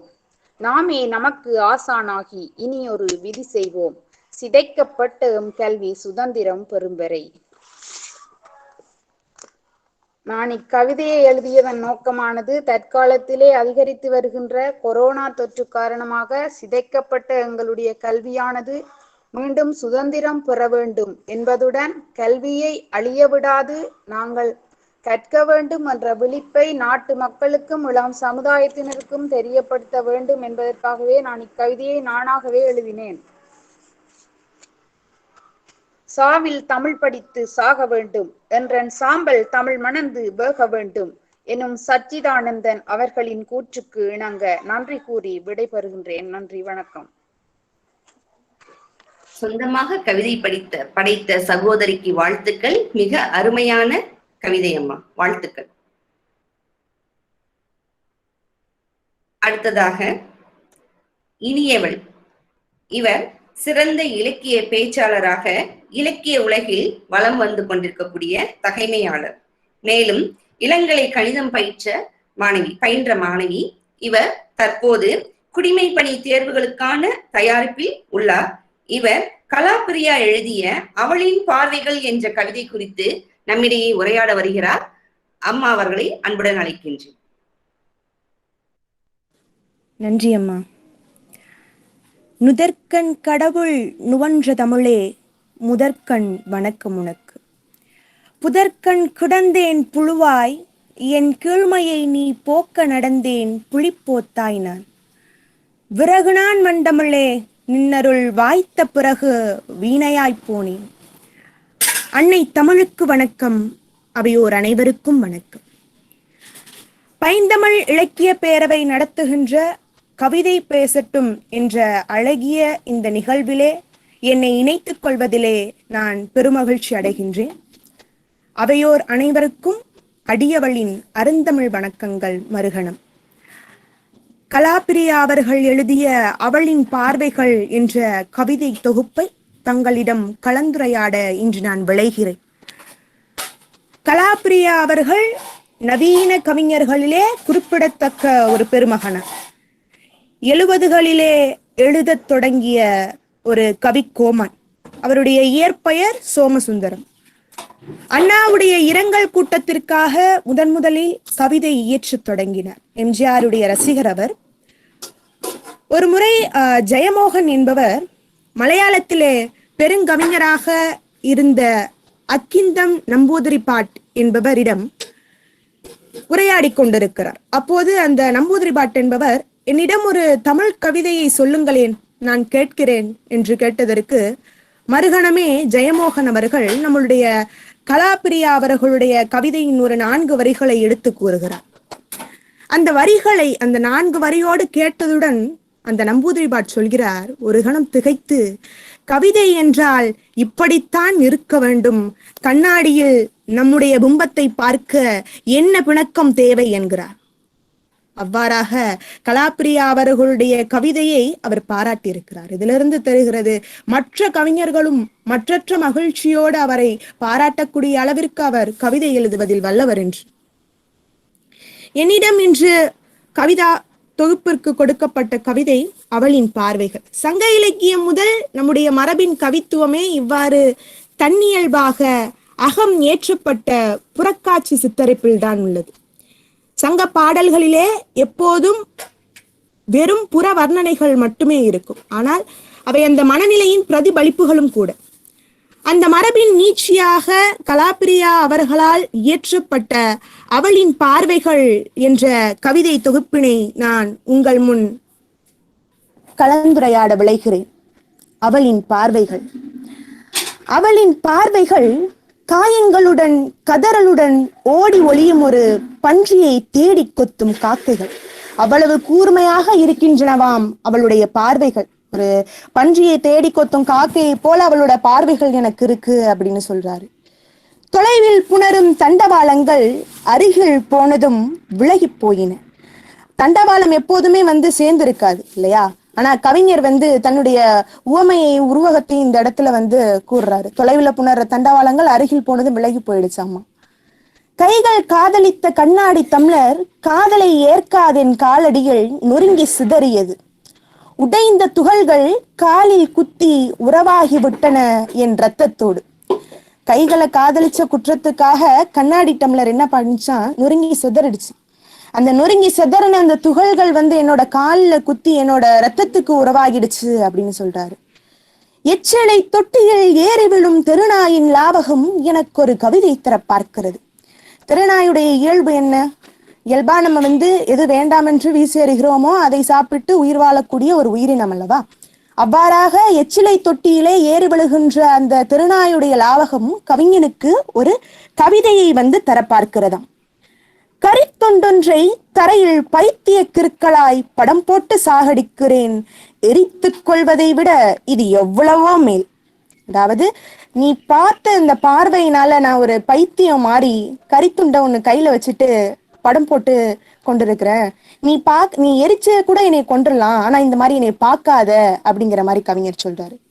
கூட்டிலிருந்து தவறி விழுந்த குஞ்சு பறவை தாயை போலவே தானும் பறப்பதாய் நினைத்தது தரையில் மோதி சாகும் வரை. அதாவது கூட்டிலிருந்து ஒரு குஞ்சு பறவை என்ன பண்ணும் அப்படின்னா தாயுடைய இயல்பை பார்த்துதான் வளரும். பறவை மட்டுமல்ல, நாமும் கூட அவ்வாறுதான். இப்போ நம்ம பிறக்கிறோம் வளர்றோம்னா நம்மளுடைய பெற்றோர்களுடைய இயல்பும் பண்பு நலன்களும் தான் நம்மளுடைய வெளிப்பாட்டுல இருக்கும். அது போலதான் அந்த குஞ்சு பறவையும் தாயை போல நானும் பறக்கிறேன் அப்படின்னு நினைச்சு அதுவும் பறக்குதாம்மா. அது பறந்து கீழே விழுந்து சாகும் போதுதான் தெரியுது அதுக்கு ரெக்கை இல்லை, அதுதான் பறக்கவே இல்லை அப்படிங்கறது அப்போதான் உணருதாமா. அந்தி கருக்களில் இந்த திசை தவறிய பெண் பறவை தன் கூட்டுக்காய் தன் குஞ்சுக்காய் அலைமோதி கரைகிறது. எனக்கதன் கூடும் தெரியும் குஞ்சும் தெரியும், இருந்தும் எனக்கதன் பாஷை புரியவில்லை. அதிகாலையில அந்த பெண் பறவை தன்னுடைய குஞ்சுகளுக்கு இறை தருவதற்காக தன்னுடைய கூட்டை தேடி வருகிறது, தன்னுடைய குஞ்சுகளை தேடுகிறது. கூட்டையும் காணும், குஞ்சையும் காணும். ஆனா கவிஞருக்கு அது தெரியுது. ஆனா அது அவருக்கு எப்படி அந்த பறவையின் மொழியிலே பாஷையிலே கூறுவது என்று புரியாமல் அவர் பரிதவிக்கிறார். என்ன செய்தும் இவன் காலடியில் தலை வைத்து பணிய மறுக்கிறது நிழல் இவனின் நிழல். அருமையான வரிகள், என்னுடைய நெஞ்சை மிக கவர்ந்த வரிகள் இது. என்ன செய்தும் இவன் காலடியில் தலை வைத்து பணிய மறுக்கிறது நிழல் இவனின் நிழல். ஆஹா, அடுத்தவன் ஆள விரும்பும் போது அதற்கு எதிர்ப்பு காட்டுகிற குணம் கற்காலம் முதல் தற்காலம் வரை இப்போதுமே இருக்கிறது. சரிங்களா? இந்த வரியானது நான் மார்க்சிய சிந்தனையில கூறணும் அப்படின்னா, முதலாளித்துவத்திற்கு அடிப்படையாத உரிமை போராட்டமா தான் இந்த வரியை நான் எடுத்துக்கிறேன். தூண்டில் மீனின் துடுப்புகளை பாடுவதற்காய் மட்டுமே நான் ஆற்றோரம் காத்திருக்கிறேன், அரை நிர்வாணிகளுக்காய் இல்லை. அருமையான வரிகள். தூண்டில்ல வரக்கூடிய அந்த மீனுடைய துடுப்புகளை பாடுவதற்காக மட்டும்தான் நான் அந்த ஆற்றோரம் காத்திருக்கிறேன், அரை நிர்வாணிகளுக்காய் இல்லை என்று கூறுகிறார். ஒப்பனைகளை அழித்துவிட்டு என்னுடைய நாடகத்தை நானே என்றும் பார்க்க, ஒரு தென்னம்பிள்ளையின் கீழ் சில கனகாம்பரம், ஒரு செம்பருத்தி செடி என தோட்டம் வளர்த்து தண்ணீர் பாய்ச்சுகிற தம்பியின் மத்தியான நிழல் மகிழ்ச்சிகளை உன்னால் அவனின் பரிணாம பிரங்கை வெளித்தெரிய கவிதையாக்க முடிகிறதா? தென்னம்பிள்ளை வச்சு அதுக்கு தண்ணி பாய்ச்சி மத்தியானம் அந்த நிழல்ல இருக்கக்கூடிய அந்த நிழல் தருகின்ற இனிமைய உன்னால அவனுடைய பரிணாம விழிப்புணர்வை வெளித்தெரிய உன்னால் கவிதையாக்க முடிகிறதா அப்படின்னு கவிஞர் நம்மள்ட்ட இந்த இடத்துல கேட்கிறதா தான் நான் பாக்குறேன். எப்படி என்று தெரியவில்லை, தாமரை இலையில் நரகள். அது எப்படின்னு புரியல. தாமரை இலையில இருக்கக்கூடிய அசுத்தத்தை போன்று அது உள்ளது. அத்தனை தூரம் கடந்து பார்க்க வந்திறங்கினேன், கூப்பிடும் தூரத்தில் எதிர் திசையில் பஸ் ஏறி போகிறான், கூப்பிடவில்லை. முதல் பகுதியில அவளோட பார்வைகள் ஏற்படுத்திய தாக்கத்தை கவிஞர் கூறுகிறார்.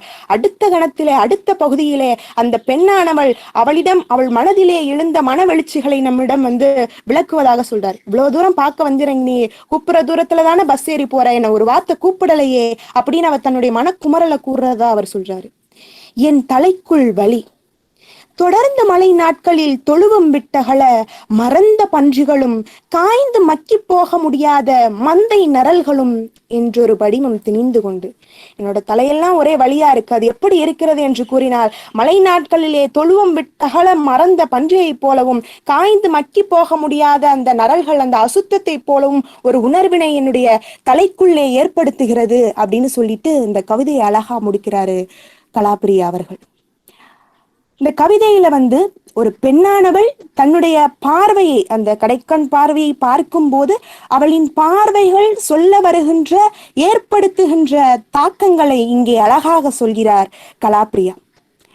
அவருடைய கவிதையை படிக்கும் போது என்னுள் ஏற்பட்ட தாக்கம் என்னவென்று கூறினால், இன்றைய காலகட்டத்திலே ஒரு பெண்ணானவள் இந்த சமுதாயத்திலே செல்லும் போது அவளின் பார்வையை காட்டிலும் சமுதாயத்தின் பார்வை அவளை கீழ்த்தரமாக இந்த 21ஆம் நூற்றாண்டு வரை சித்தரிக்கிறது என எண்ணுகையிலே சற்று ஒரு நெருடல் என் மனதிலே ஏற்படுகிறது. இப்போது நாம் தொலைக்காட்சி பெட்டியை பார்த்தோம் என்றாலும், செய்தித்தாள்களை புரட்டினோம் என்றாலும், ஒரு வார்த்தையை நாம் அடிக்கடி கேட்டிருக்க முடியும், பார்த்திருக்க முடியும், படித்திருக்க முடியும். அது என்ன வார்த்தை என்று கூறினால், போக்சோ. பெண்களுக்கு எதிரான, சிறுமிகளுக்கு எதிரான பாலியல் வன்புணர்வுக்கு எதிரான சட்டம் தான் அந்த போக்சோ.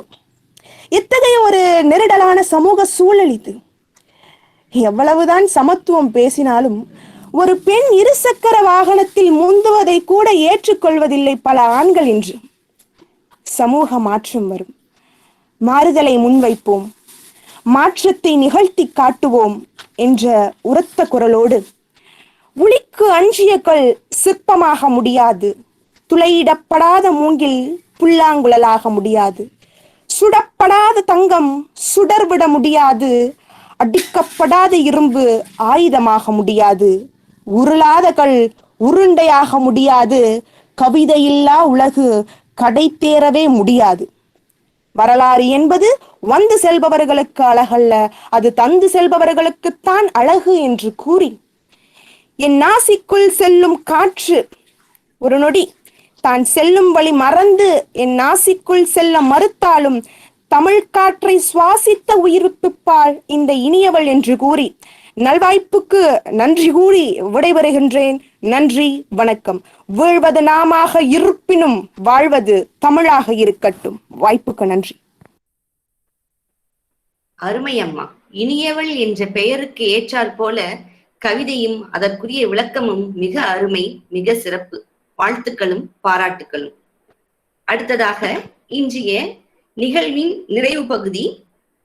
இப்பகுதியில் அடுத்து நம்மிடையே கவிதை வாசிக்க வர இருப்பவர் இந்திரகுமார் அவர்கள். முதுகலை ஆசிரியராக சேலம் மாவட்டத்தில் உள்ள சங்ககிரி மாதிரி பள்ளியில் பணிபுரிந்து வரக்கூடியவர். ஈரோடு மாவட்டத்தில் வசித்து வருகிறார் இவர். தமிழ் மீது மிகுந்த ஆர்வம் கொண்டவர். எழுதுவதில் நாட்டம் மிகுதி. முதல் முறையாக கவிதை பேசட்டும் என்ற நிகழ்வின் வாயிலாக தன் பேச்சாற்றலை வெளிப்படுத்த இருக்கின்றார் இந்திரகுமார் அவர்கள். அவர்களை வாழ்த்தி இவரின் முதல் முயற்சி நற்சிந்தனைகளை விதைக்கட்டும். இவர் கவிஞர் சுகுமாரன் எழுதிய மன்னிக்கவும் மனுஷபுத்திரன் அவர்களினுடைய கவிதையை வாசிக்க இருக்கிறார். அவர்களை அழைத்து மகிழ்கின்றோம். வருக. வணங்குகிறேன் அம்மா. இணையவழி கருத்தரங்கில் இணைந்திருக்கும் தமிழ் சொந்தங்கள் அனைவருக்கும் அன்பான காலை வணக்கங்கள். பைந்தமிழ் இலக்கிய பேரவையின் கவிதை பேசட்டும் நிகழ்வில் உரையாற்றும் கவிகளுக்கும் கவிதைகளுக்கும் வாழ்த்துக்கள். கவிதைகள் எப்போதுமே புதுமையானவை, பிறந்து கொண்டே இருக்கும் நொடிக்கு நொடி. கவிதைக்கு வரையறை கூறுவது மேகத்தின் முகவரி கூறுவதற்கு ஒப்பாகும். அத்துணை அற்புதமானவை, பன்முக பரிணாமம் கொண்டவை இந்த கவிதைகள். கவிதை அதை எழுதுபவரின் உணர்வுகளை வார்த்தைகளால் மௌனமாய் கடத்தும் ஊமை ஊடகம். அவை பேசுவதில்லை, ஆனால் பேச வைக்கும். ஒரு கவிதை கூறும் உண்மையான உணர்வுகளை படிக்கும் அனைவரும் ஒரே மாதிரி உணர்வார்களா? அது சாத்தியமில்லை. கவிஞனுக்கு கவிஞன் கவிதை நடை மாறுவது போல ஒரு கவிதை மீதான பார்வை, புரிதல் ஒவ்வொருவருக்கும் மாறுபடும். அப்படிப்பட்ட என் பார்வைதான் இன்று பைந்தமிழ் இலக்கிய பேரவை நடத்தும் கவிதை பேசட்டும் என்ற கலந்துரையாடல். இந்நிகழ்வில் கவிஞர் மனுஷபுத்திரனின் அம்மா இல்லாத முதல் ரம்ஜான் என்ற தலைப்பில் இடம்பெற்ற கவிதை குறித்து பேச இருக்கிறேன். கவிதை பற்றிய குறிப்புகளுக்கு முன் கவி பற்றிய குறிப்புகளை கூறுவதே சிறப்பென்று எண்ணுகின்றேன். முதலில் கவிஞர் மனுஷபுத்திரன் பற்றிய ஒரு சில குறிப்புகள் உங்களுக்காக. தமிழ் மண்ணில் திருச்சி மாவட்டம் துவாரங்குறிச்சியில் மார்ச் 15, 1968 பிறந்தவர் கவிஞர் மனுஷபுத்திரன். இவர் இயற்பெயர் எஸ். அப்துல் ஹமீது. 1980களின் பிற்பகுதியில் எழுதத் துவங்கிய இவர் கடந்த 20 ஆண்டுகளாக பத்திரிகை ஆசிரியர், பாடலாசிரியர், கவிஞர், இலக்கியவாதி என பல்வேறு இலக்கிய பணிகளில் ஈடுபட்டு வருகின்றார். தற்போது சென்னையில் வசித்து வரும் இவர் உயிர்மை பதிப்பகம், உயிர்மை இதழ் போன்றவற்றை நடத்தி வருகிறார். சூரியனுக்கு அருகில் ஒரு வீடு, அருந்தப்படாத கோப்பை, தித்திக்காதே போன்றவை சில முக்கிய கவிதை தொகுப்புகளாகும். அடுத்தது சான்ஸ்கிருதி சம்மான் 2002, இலக்கிய சிற்பி 2003 ஆகியவை இவர் வாங்கிய இவர் பெற்ற சில விருதுகளாகும். அம்மா இல்லாத முதல் ரம்ஜான் இவரது அரியவை என்னும் கவிதை தொகுப்பிலிருந்து எடுக்கப்பட்டது. அன்னையை நேசிக்கும் ஒவ்வொருவரின் ஆழ்மனதிலும் வேர்விடும் இக்கவிதை. இப்போது கவிதையை முதலில் கூறிவிட்டு அதன் குறிப்புகளை கூற இருக்கிறேன். அம்மா இல்லாத முதல் ரம்ஜான் நன்றாய் நினைவில் இருக்கிறது. அம்மாவை போலவே எல்லா வீடுகளுக்கும் வெள்ளையடித்த சுவர்களையும் எங்களுக்கு ஞானத்தையும் கொண்டு வந்த நாள். அதிகாலையில் குளிக்க எழுப்பிவிடும் அம்மாவை எழுப்பிவிட அன்று யாரும் இல்லை. தூங்காத இரவை சூரியன் எடுத்துச் சென்ற பின் எழுந்தோம். உலகம் முழுவதற்கும் போதுமான நிராதரவும் ஏழ்மையும் எங்கள் வீட்டில் கப்பி கிடந்தது. பிறரது இரக்கத்தின் கணத்தை பொறுக்க சக்தியில்லாத தங்கை கொடுத்தனுப்பப்பட்ட பட்சணங்களை திருப்பி அனுப்பிவிட்டு ஐதீகம் மீறி எண்ணெய் சட்டி பற்ற வைத்தாள். தந்தை சாப்பிடாமலே தொழுகைக்கு சென்றார். அவரை போன்றோரின் காதல் பற்றி கவிதைகளில் குறிப்பிடப்படுவதில்லை. சின்னத்தம்பியை கட்டாயப்படுத்தி புத்தாடை அணிவித்தோம். அம்மா இறந்த இரவில் இனிமேல் அம்மா வரவே வராதா என்ற பிள்ளையை அப்படியே விட்டுவிட முடியாது. ஆண்டுக்கொரு முறை தெரு எல்லைகள் கடந்து வீடு வீடாய் செல்லும் உறவுக்கார பெண்கள் எங்கள் வீட்டிற்குள் நுழையாமலே கடந்து சென்றனர். நரம்புகளை தூண்டும் மந்திரங்களின் பேரொளியுடன் தொழுகை ஊர்வலம் வீதியில் சென்றது. பாட்டியின் கைகள் ஏன் அவ்வளவு பயங்கரமாய் நடுங்கின? மூளைக்கு மூளை சாவு சிரித்தது. அம்மாவை நீலம் பாரித்த முகத்துடன் மீண்டும் தூக்கி வந்து கிடத்தியது போலிருந்தது. முந்தைய ரம்ஜானில் இந்த அளவுக்கு இல்லாமல் போவோம் என நினைத்திருப்பாளா? பண்டிகைகள் கொண்டாடாத நாத்திகனான நான் முகத்தை மூடிக்கொண்டு அழுதேன். பின்னர் வேறு ரம்ஜான்கள் வந்து சென்றன. அதிகாலை குளியல், வெள்ளையடித்த சுவர்கள், வீட்டில் கூட்டம், புத்தாடைகளின் நறுமணம், அம்மா இடத்தில் அண்ணி, எல்லாமே எப்படியோ சரி கட்டப்பட்டு திரும்பி விடுகிறது. ஆனால் நான் அந்த முதல் ரம்ஜானை பத்திரமாய் வைத்திருப்பேன். ஏனெனில் அது அல்லாவை எதிர்த்து அம்மாவுக்காக கொண்டாடப்பட்ட ரம்ஜான். கவிஞர் மனுஷ்யபுத்திரன். கவிதைக்கான விளக்கம் இதோ. ரம்ஜான் உண்ணா நோன்பிருந்து இறைநிலையை அடையும் ஞானமாக கருதும் முஸ்லிம்களின் முதன்மையான நோன்பு. ஒரு முஸ்லிம் குடும்பத்தில் இரண்டாவது பிள்ளையாக பிறந்த ஒரு நாத்திகனான சிறுவனின் அம்மா இல்லாத அந்த முதல் ரம்ஜான் நினைவுகளே இந்த கவிதை. உலகம் முழுமைக்கும் போதுமான நிராதரவும் வறுமையும் ஏழ்மையும் சூழ்ந்திருந்தது அந்த இல்லத்தில். ஆண்டுதோறும் ரம்ஜான் பண்டிகை மட்டுமே அவர்களால் கொண்டாடப்பட்டது.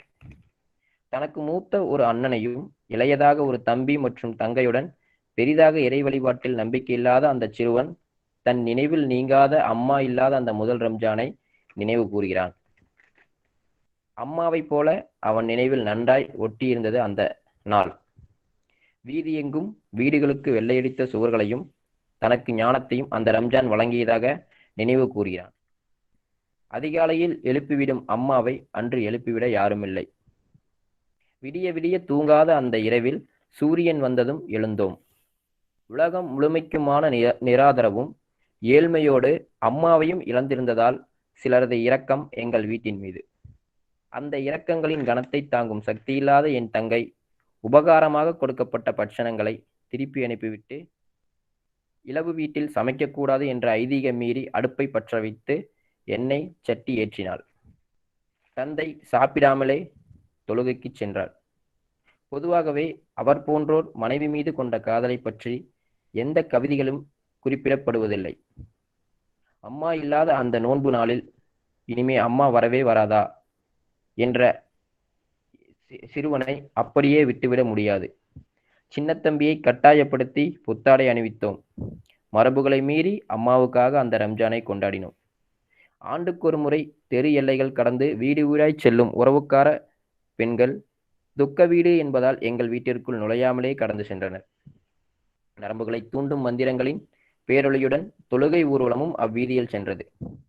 பாட்டியின் கைகள் பயங்கரமாக நடுங்கியது. காரணம், அன்று மூளைக்கு மூளை சிரித்து கொண்டிருந்தது அம்மாவின் சாவு. அந்த நடுக்கம் மீண்டும் ஒரு முறை நீளம் பாரித்த முகத்துடன் தூக்கி வந்து கிடத்திய என் அம்மாவின் சடலத்தை கண்முன் கொண்டு வருவது போல் இருந்தது.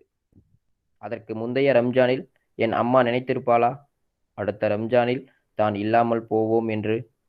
பண்டிகைகள், இறை வழிபாட்டில் நம்பிக்கை இல்லாத நாத்திகனான நான் கொஞ்சம் முகத்தை மூடிக்கொண்டு அழுதேன். பின்னர் என்ன? காலங்கள் கடக்கின்றன, கோலங்கள் மாறுகின்றன, வேறு ரம்ஜான்கள் வந்தன. இன்று அம்மா இடத்தில் அண்ணி. அதிகாலை குளியல், வெள்ளையடித்த வீட்டுச் சுவர்கள், வீட்டிற்குள் கூட்டம், புத்தாடைகளின் நறுமணம். எது எப்படியோ எல்லாமே மாறிவிடுகிறது, சரிக்கட்டப்பட்டு திரும்பி விடுகிறது. ஆனால் நான் அந்த முதல் ரம்ஜானை பத்திரம் போல பத்திரமாய் வைத்திருப்பேன். ஏனெனில் அது அல்லாவை எதிர்த்து அம்மாவுக்காக கொண்டாடப்பட்ட முதல் ரம்ஜான். உதயத்தில் வேட்டைக்கு செல்லும் பறவைகள் அஸ்தமனத்தில் கூட்டை சேர்வதைப் போல தனித்தனி உணர்வுகளாய் பிரியும் குடும்பத்தை ஒன்றாய் சேர்க்கும் கூடு அம்மா.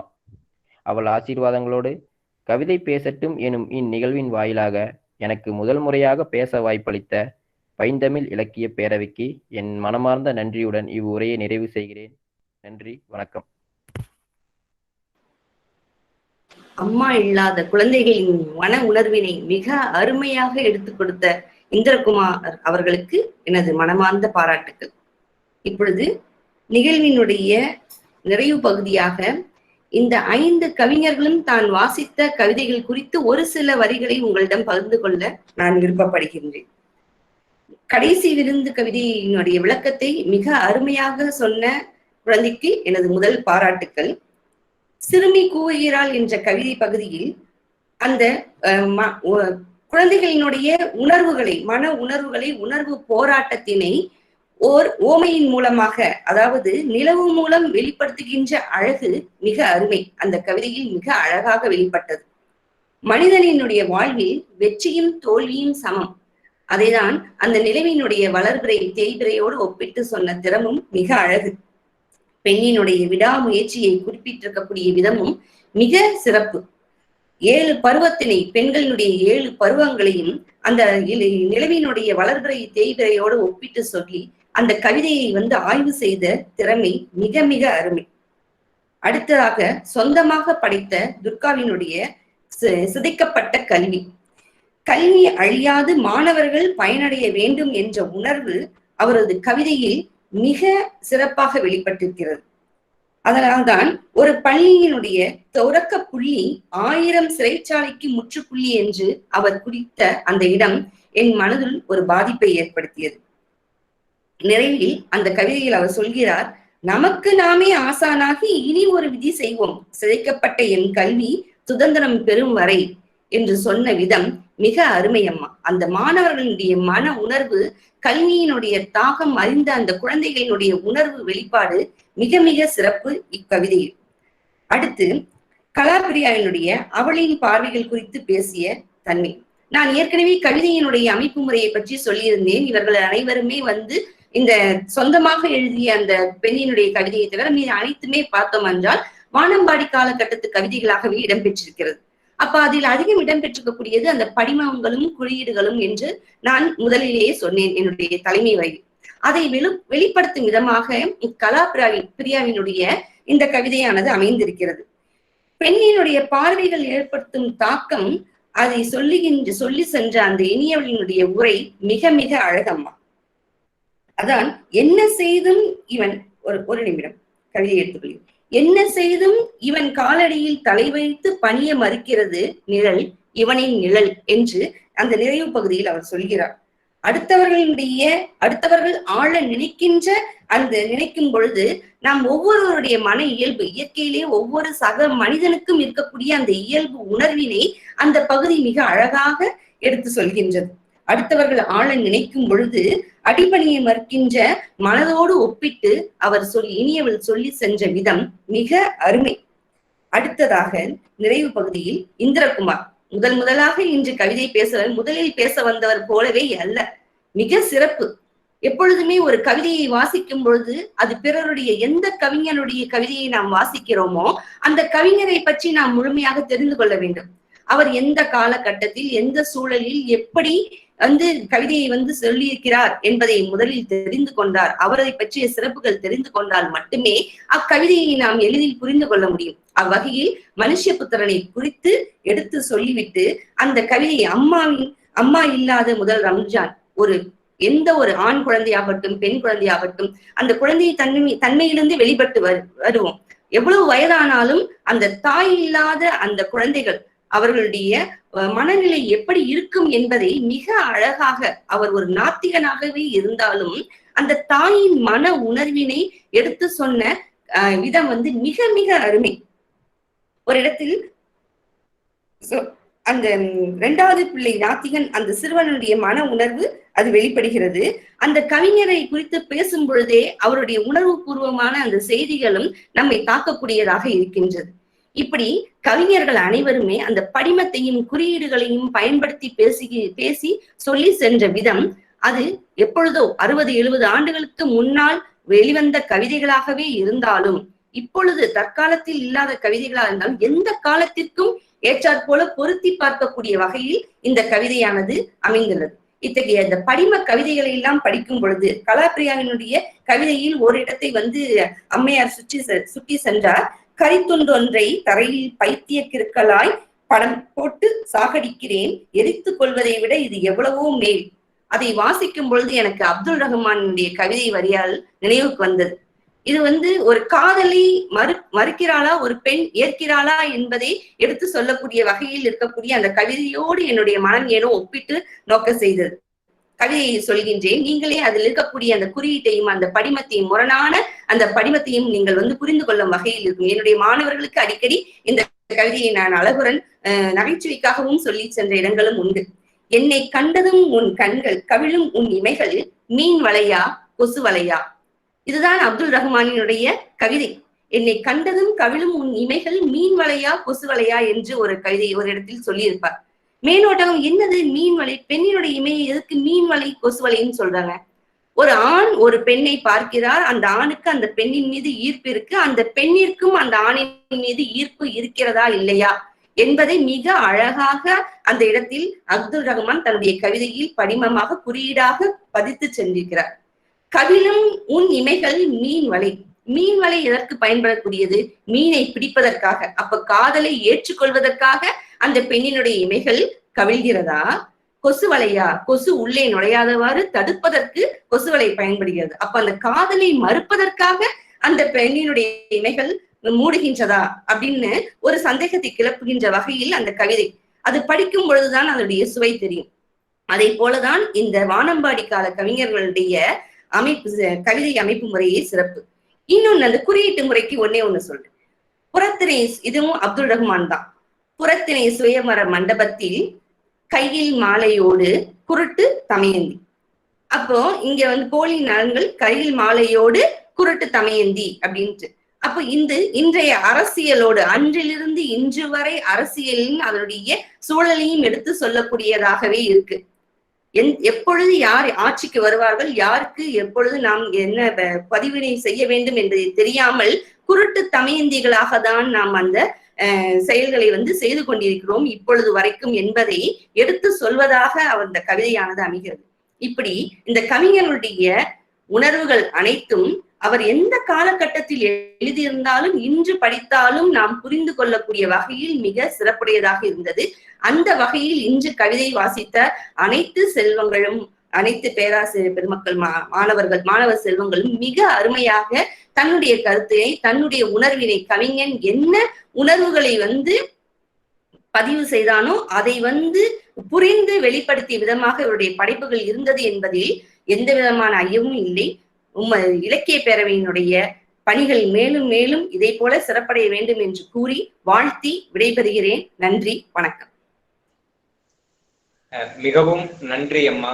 உங்களது தொகுப்புரை மிகவும் அருமையாக இருந்தது. இறுதியில் நீங்கள் கூறியது.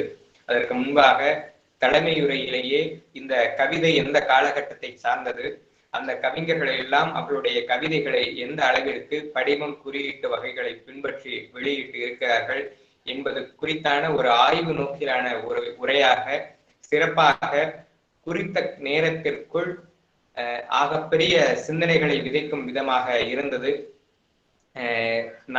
நீங்கள் கடைசியாக கூறிய அந்த கொசுவலை மீன்வலை குறியிட்டு அந்த கவிதையை நீங்கள் வகுப்பில் கூறும்போது கேட்டிருக்கின்றோம்.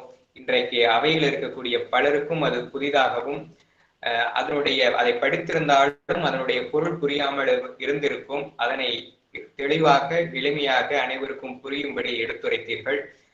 பைந்தமிழ் இலக்கிய பேரவை நிர்வாகிகள் அனைவரும் இன்றைக்கு நாங்கள் பெருமை கொள்கின்றோம். நாங்கள் அழைத்த உடனே எந்த ஒரு மறுப்பும் இல்லாமல் உங்களது கடுமையான பணிச்சூழல்களுக்கு மத்தியிலும் எங்களோடு இணைந்து இன்றைக்கு தலைமை உரையை சிறப்பாக நிறைவு செய்வதற்காக முன்னாள் மாணவன் என்ற சார்பாகவும் என்னாலும் உங்களது மாணவன் என்று கூறி பைந்தமிழ் இலக்கிய பேரவையின் சார்பாக நன்றியை தெரிவித்துக் கொள்கின்றேன். அதற்கெல்லாம் மேலாக இந்த நல்லதொரு நிகழ்விற்காக பன்னாட்டு அளவில் பல்வேறு நாடுகளைச் சேர்ந்த மாணவர்கள் கலந்திருந்தீர்கள். ஏறக்குறைய 3 நாடுகள், இலங்கையிலிருந்து துர்கா, சிங்கப்பூரிலிருந்து சரண்யா முஷிலா மற்றும் மலேசியாவிலிருந்து மகாவின் சிவமோகன். நான் மகாவின் சிவமோகன் எனக்கு நேரடியான அறிமுகம் இல்லை. மலேசியாவில் அவரது ஆசிரியர் சாந்தி கிருஷ்ணன் அம்மா அவர்கள் எனக்கு நிகழ்வின் மூலமா, அந்த இணையவழி நிகழ்வின் மூலமா அறிமுகம். அவங்களை தொடர்பு கொண்டு இந்த மாதிரி ஒரு நிகழ்வு ஏற்பாடு செய்கிறோம், உங்களது மாணவர்களை ஏற்பாடு செய்ய இயலுமா அம்மா என்று கேட்ட உடனே உடனடியாக ஒரு மாணவனை ஏற்பாடு செய்து தந்தார்கள். நாங்கள் எதிர்பார்க்கவே இல்லை, அந்த அளவிற்கு சிறப்பாக இந்த இளம் வயதில் உச்சரிப்பு தெளிவாக இருந்தது. அந்த மாணவனுக்கு எங்கள் பைந்தமிழ் இலக்கிய பேரவையின் சார்பாக நன்றியையும் மகிழ்வையும் பாராட்டுக்களையும் தெரிவித்துக் கொள்கின்றோம். தொடர்ந்து இணைந்திருந்த இனியவள் மற்றும் இந்திரகுமார் ஐயா அவர்களுக்கும் மகிழ்ச்சியும் நன்றியும் பாராட்டுகளும் குறித்தாகட்டும். தொடர்ந்து இயங்கலை நிகழ்வில் பல நாடுகளில் இருந்து எங்களை இணைந்திருக்கக்கூடிய அன்பு சொந்தங்கள் அனைவருக்கும் நன்றியை தெரிவித்துக் கொள்கின்றோம். இந்த கவிதை பேசும் என்ற இந்த நிகழ்வை நாங்கள் ஏற்படுத்தியதற்கான நோக்கம், நம்முடைய கவிதைகளை கவியரங்கில் கவிதை பாடிக்கொண்டுதான் இருக்கின்றோம் அல்லது சமூக வலைதளங்களில் அவ்வப்போது பதிவிட்டுக் கொண்டிருக்கின்றோம். ஆனால் புகழ்பெற்ற கவிஞர்கள் அதை எதை மையமாக வைத்து கவிதைகள் எழுதினார்கள், அவர்கள் எழுதிய காலகட்டம், அந்த காலகட்டத்தில் இருந்த சூழல் எப்படி இருந்தது. நான் இப்படி சொல்வேன், கவிதையும் வரலாற்று ஆசிரியரும் ஒன்று என்று. ஏனென்றால் கவிஞன் அந்த காலகட்டத்தில் தான் பெற்ற அனுபவங்களை, சமுதாயத்தில் ஏற்பட்ட சிக்கல்களை வெளிப்படுத்தும் கருவியாக கவிதையை கொள்கின்றான். அப்போது அந்த காலகட்டத்தில் எப்படி வரலாறு இருந்தது, அந்த காலகட்டத்தில் மக்கள் எவ்வாறு இருந்தன என்பதை வெளிப்படுத்தும் உணர்வோடு இருக்கக்கூடிய கவிதைகள் இந்த தளத்தில் பகிரப்பட்டன. அந்த கவிதைகள் அறிமுகப்படுத்தப்பட்டன, அதை எழுதிய கவிஞர்களும் அறிமுகப்படுத்தப்பட்டார்கள். இது கூட ஒரு வகையில் வாசிப்பை மேம்படுத்துவதற்கான ஒரு தளமாகத்தான் அமையும் என்பதை நோக்கமாக கொண்டுதான் பைந்தமிழ் இலக்கிய பேரவை இது போன்ற புதிய நிகழ்வுகளை முன்னெடுத்து வருகின்றது. அதற்கு தமிழ் கூறும் நல்லுலகில் சார்ந்த பெருமக்களும் ஆசி வழங்கி இணைந்து எங்களை ஆற்றுப்படுத்தி கொண்டிருக்கின்றீர்கள். கவிதை எவ்வாறு இருக்கும், அதற்கான வரைமுறைகள் என்ன என்பது குறித்தான சிக்கல்கள் நீண்டு கொண்டே போகின்றன.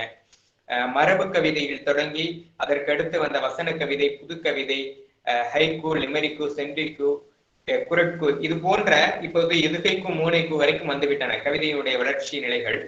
இது போன்ற கவிதைகளில் என்ன பொருள் சார்ந்து எழுத வேண்டும், எந்த யுக்திகளை கையாள வேண்டும் என்பது குறித்தான விடயங்கள் சிக்கலாகவே இருக்கின்றது.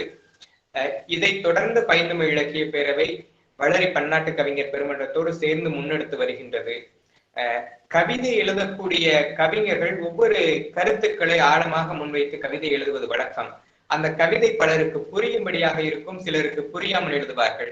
புரியாமல் கவிதை எழுதுவதுதான் மிகப்பெரிய கவிதைகள் என்று இணைத்துக் கொண்டிருக்கக்கூடிய ஒரு சூழலிலும் கவிதை தான் எழுதக்கூடிய படைப்பினை ஒரு சமூகம் சார்ந்ததாகவும் மொழியின் சிறப்பை உணர்த்தும் விதமாகவும் எளிய மக்களுக்கும் கொண்டு சேர்க்கக்கூடிய ஒரு படைப்பாக இருந்தால் மட்டும்தான் அந்த படைப்பு பெருமளவு பேசப்படும், அனைவராலும் பார்க்கப்படும், மதிக்கப்படும் என்பது என்னுடைய தாழ்மையான கருத்து. அது போன்ற கவிஞர்கள் இனி சமுதாயத்தில் உருவாக வேண்டும். சமூக யதார்த்தங்களை, சமூகத்தின் மீது திணிக்கப்படக்கூடிய எதிர்ப்புகளை மக்களின் குரலாக ஒழிக்கக்கூடிய, ஒரு சாமானிய மக்களுடைய குரலாக ஒழிக்கப்படக்கூடிய கவிதைகள் இந்த தமிழ் சமுதாயத்திற்கு வேண்டும். அந்த வகையில் பல்வேறு கவிஞர்கள் மாணவ பருவத்தில் இருந்தே எழுதி கொண்டிருக்கிறார்கள். இங்கு கவிதை எப்படி, கவிதை என்றாலே பல வரிகளை உள்ளடக்கியதாக இருக்க வேண்டுமா என்று நினைப்பார்கள். கவிதை என்பது ஒரு 2 வரிகளால் கூட அல்லது 2 வார்த்தைகளால் கூட ஒரு பெரிய பொருளை உணர்த்த முடியும் என்பதற்கான ஒரு சில சான்றுகளை நான் இங்கே கூற விளைகின்றேன். பலர் பக்கங்களாக கவிதை எழுதுவதை காட்டிலும் 2 வரிகள் அல்லது 2 வார்த்தைகள் இந்த அளவில் கூட கவிதையை நிறைவு செய்வார்கள். அந்த வகையில் எனக்கு மிகவும் பிடித்த ஒரு கவிதை வடிவம் ஹைக்கூ. அந்த ஹைக்கூவை என்னுடைய பேரவையை சார்ந்த அன்பு தம்பி செந்தமிழ் கல்லூரியினுடைய இந்நாள் மாணவன் கவிஞர் தெய்வம் அவர்கள் எழுதி கொண்டிருக்கிறார்கள். செந்தமிழ் கல்லூரியில் பணியாற்றக்கூடிய என்னுடைய அன்பிற்கினிய பேராசிரியர் செந்தில்குமார் ஐயா அவர்கள் எழுதி கொண்டிருக்கிறார்கள். இதையும் தாண்டி கவிதையுடைய புது கவிதையுடைய வடிவமாக குரல்கோ, லிமெரிக்கோ, எதுகைக்கோ, மோனைக்கோ வந்து கொண்டிருக்கின்றது. புது கவிதையினுடைய வடிவிலேயே பொருளை மட்டும் உணர்த்தி சமுதாய சிக்கல்களையும் தன் எடுத்துக்கொண்ட கருத்தை விளக்கும் விதமாக அமையக்கூடிய ஒரு கவிதை 2 வரிகள் தான். வன்முறை யுகத்தில் என் முறை எப்போது. இதை இலங்கையை சார்ந்த மேமன் கவி ஐயா அவர்கள் எழுதிய கவிதை. மேமன் கவி ஐயா இலங்கையினுடைய முதல் சாகித்ய அகாதமி விருது பெற்ற தமிழ் எழுத்தாளர். இந்திய எழுத்தாளர்கள் பிரிவுகளிலும் சாகித்ய அகாதமி விருதினை பெற்றிருக்கக்கூடிய ஒரு சிறந்த கவிதையினுடைய வாசிப்பாளர். மரபு கவிதைகள் தொட்டு நவீன கவிதைகள் வரை இன்றைக்கு இருக்கக்கூடிய புது கவிதையும் தாண்டி இந்த நவீன யுகத்தில் இருக்கக்கூடிய நவீனத்துவம், பின்னவீனத்துவம் போன்ற கோட்பாடுகள் சார்ந்த கவிதைகளையும் எழுதக்கூடிய ஆற்றல் பெற்றவர். அவருடைய கவிதைகள் குறுகிய வரிகளை கொண்டதாலும் மிகச் சிறப்பான பொருளை உணர்த்தும் விதமாக அமைந்திருக்கும். இன்னொரு கவிதை எழுதியிருப்பார், என் கடவுளுக்கு மதம் பிடிப்பதில்லை. இதுதான் கவிதை, என் கடவுளுக்கு மதம் பிடிப்பதில்லை. இதுல என்ன சொல்லியிருப்பார்னா, நாம் என்னவரும் மதத்தை முன்வைத்து கொண்டு வெவ்வேறு மதங்களாக கடவுளை முன்னிறுத்தி கொண்டு வாழ்ந்து கொண்டு இருக்கின்றோம். ஆனால் எந்த கடவுளும் தன்னை ஒரு மதம் சார்ந்து அடையாளப்படுத்துவதில்லை என்று ஒரு பொருள் கொள்ளலாம். இன்னொரு பொருள், மதம் என்பது வெறி என்றால் யானைக்கு மதம் பிடித்து விட்டது என்று சொல்வார்கள். ஆனால் என் கடவுளுக்கு மதம் பிடிப்பதில்லை. எந்த ஒரு கடவுளுக்கும் மதம் சார்ந்த ஒரு வெறி பிடிப்பதில்லை. அதாவது வெறி பிடிப்பதில்லை, மற்றவர்களை பிரிவினையை தூண்ட வேண்டும் என்று எந்த ஒரு கடவுளும் மனதளவில் எண்ணியதில்லை என்பது போக்காக இந்த கவிதை அமைந்திருக்கும். ஆனால் கடவுளின் பெயரை சொல்லி நாம் தான் மதத்தை முன்னிறுத்தி கொண்டு ஒரு பிரிவினையை தூண்டிக் கொண்டிருக்கக்கூடிய ஒரு சூழலில் வாழ்ந்து கொண்டிருக்கின்றோம். கவிஞர் காசி ஆனந்தன் ஒரு வரிகள் சொல்வார். அதோடு என்னுடைய இந்த உரையை நிறைவு செய்து அரங்கத்தை தொகுத்து கொண்டிருக்கக்கூடிய முல்லை அவர்களிடம் ஒப்படைக்கின்றேன். மதத்தை சொல்கிறாய், ஜாதியை சொல்கிறாய், எப்போது நீ மனிதன் என்று சொல்ல போகிறாய் என்று கவிஞர் காசி ஆனந்தனுடைய வரிகள் ஜாதியையும் மதத்தையும் முன்னிறுத்தி கொண்டிருக்கக்கூடிய அத்துணை பேருக்கும் ஒரு சவுக்கடி கொடுத்தார் போல் அமையும். இவ்வாறான கவிதைகள் இனி தமிழ் கூறும் நல்லுலகில் பிறக்க வேண்டும்.